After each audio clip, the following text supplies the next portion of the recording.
বিগত আমলে আপনি কোনো জুলুম অবিচারের শিকার হয়েছেন কিনা এ বিষয়ে আপনার অভিজ্ঞতা জানতে চাই। ভাই,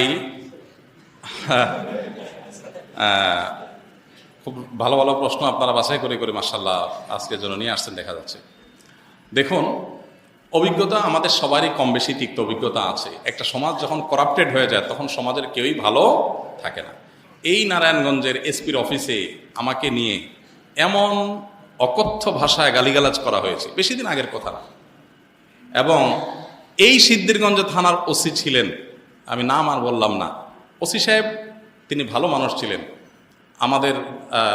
আমার পক্ষে ছিলেন। আমি একটা মাসআলা দেওয়ার কারণে সেখানে আমাকে ডেকে নিয়ে অকথ্য গালিগালাজ, আর ওসিরে বলতেছে যে থানায় নিয়া প্লাস দিয়া হাত পায়ের নকুটে দিবা, আমার সামনে বসায় রেখা। বুঝতে পেরেছেন? খুব গর্ব করে তিনি অমুক ছাত্র রাজনীতি করতেন, গর্ব করে বলতেছেন আমি ছাত্রলীগের রাজনীতি করতাম।